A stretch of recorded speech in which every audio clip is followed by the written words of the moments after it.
Burgos is unfortunately on the verge of dishonoring a layer of its own Enlightenment-era history, a layer that belongs to the world of Charles III and Charles IV, the last years of the Bourbon old regime. A statue of Charles III stands in Plaza Mayor of Burgos as a reminder of that period, yet the city is preparing to discard an architectural work created in the years after his death. The west facade is now historic. 200 years have passed, and these doors are one of the last surviving traces of Old World Castile before the War of Independence against Napoleon. They come from the time shaped by the Bourbon reforms. They are older than nearly every Spanish railroad, factory, modern university, or public institution. They predate the destruction of much of Spain by France, the disentailment of church property, the Carlist Wars, and the Restoration movement that defined the 19th century cathedral. They were installed in 1790 and 1791, only 3 or 4 years after the drafting of the United States Constitution. They predate the collapse of the Spanish Empire. They are the final architectural glimpse into Burgos at the end of the empire and the final years of the old regime. When these doors were hung, George Washington was still alive. The French Revolution had just begun. Goya was painting his portraits. Mozart was in the last year of his life. And the steam engine was still a new invention. These are not minor or recent additions. They are a fragile and irreplaceable layer of Burgos' history, and they deserve preservation rather than erasure. When I look at the controversy over the new doors of the Burgos Cathedral, I cannot help seeing an old story playing itself out again. What happened in 1790 and what is happening today follow the same structure. In the late 18th century, the Bishop of Burgos, José Javier Rodríguez de Arellano, the Archbishop of Burgos from August 20th of 1764 to June 1st of 1791, attempted a major alteration of the west facade, and a higher authority in Madrid, the Count of Floridablanca, speaking for the crown, who intervened to stop him. Today, the Archbishop once again wants to impose a dramatic change on the facade, and international heritage bodies have already stepped in to oppose the project. The parallel is sharp, but the difference between the two monuments could not be more important. In 1790, the facade was in danger of collapsing. The architect, González de Lara, inspected the portal and found the lintel and the tympanum were threatening ruin. He noted deep structural cracks running through the Gothic arch, some of them so large that, quote, arms with clothing could fit through the openings. Water had infiltrated the stones for centuries. Frost had shattered the decorative carvings.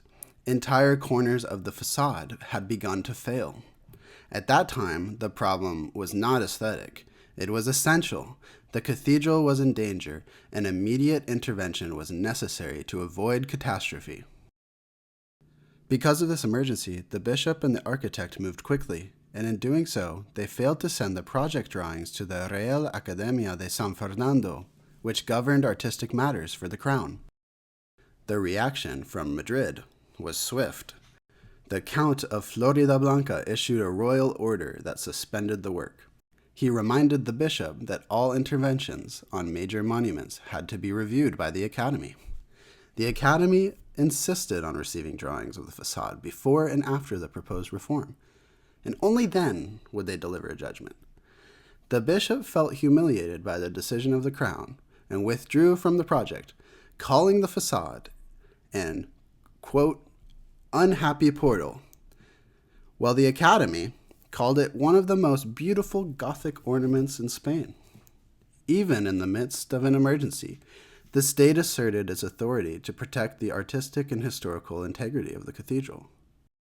Today, I see the same structure repeating itself. The Bishop of Burgos wants to replace the current doors with new ones done by a world-famous sculptor. The public response has been overwhelmingly negative, and heritage organizations, including UNESCO, have expressed concern. Once again, a higher authority is stepping in to slow or stop an ecclesiastical project. Yet the reason for intervention is utterly different. This time, there is no structural problem. The facade is stable. The doors function properly. There is no emergency, no storm damage, no collapsing lintel.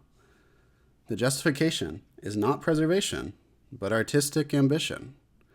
Unfortunately, the new doors read more as a shrine to the sculptor than as a coherent part of a medieval cathedral.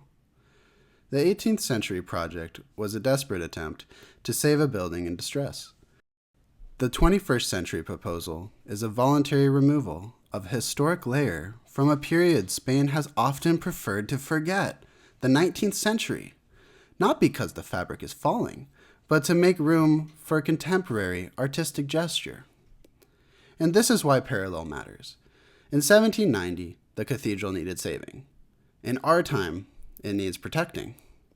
The 18th century intervention was made necessary by ruin.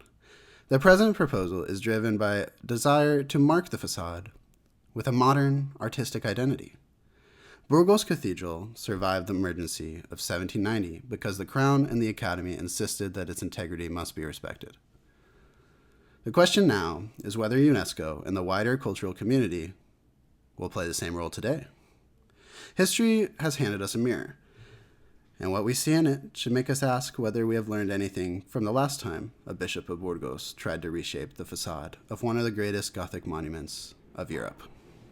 Burgos has so much history layered upon itself that people can forget what counts as old. Only in a city so saturated with the past could doors that have stood for 2 centuries be treated as if they were of little consequence.